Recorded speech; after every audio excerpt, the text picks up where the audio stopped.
ये गाय इतनी गरीब थी कि मुन्ना का पेट भरने के लिए बहुत मुसीबतों का सामना करना पड़ता था। गाय अपना दूध पूरे गांव को पिलाती थी, लेकिन फिर भी कोई उसकी मदद नहीं करता था। गाय मुन्ना का पेट भरने के लिए गांव से दूर शहर में खाने की तलाश में जा रही थी।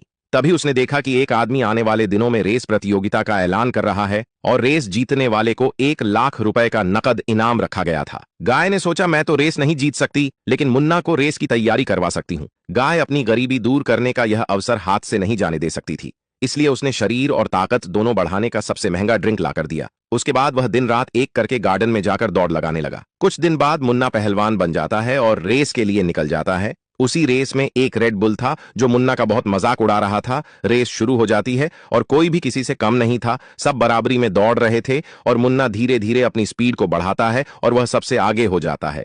मुन्ना शुरुआत में ही हवा को चीरते हुए तेजी से आगे निकल जाता है। रेड बुल का बच्चा मुन्ना को जीतता हुआ देखकर सोची समझी चाल के तहत तैयार हो जाता है। उसके बाद वह सरसों से भरे झोले को शॉर्टकट रास्ते से लेकर चला जाता है और जिस रोड से रेस गुजरने वाली होती है उसी रास्ते पर वह सरसों फैलाकर चला जाता है। मुन्ना सरसों के ऊपर भी तेजी से दौड़ते हुए आ रहा था, तभी आखिर में फिसलकर गिर जाता है। अब रेड बुल आराम से उसे पीछे छोड़कर भागते हुए चला जाता है। उसकी साजिश काम कर जाती है और रेड बुल इस रेस का विनर बन जाता है। रेड बुल को जीतता देखकर लोग तालियां बजाने लगे, क्योंकि वो लोग पाकिस्तानी थे। तभी उसी भीड़ का एक आदमी स्टेज पर आया और बोला, जीत मुन्ना की ही है, क्योंकि मैंने सीसीटीवी में सब देख लिया है कि यह मुन्ना को हराने की साजिश की गई है, इसलिए यह अवार्ड और पैसा मुन्ना को दे दिया जाता है, क्योंकि वही इसका असली हकदार है। अगर आप लोग इंडियन हो तो मुन्ना के लिए लाइक करके कमेंट में आई लव मुन्ना लिखो।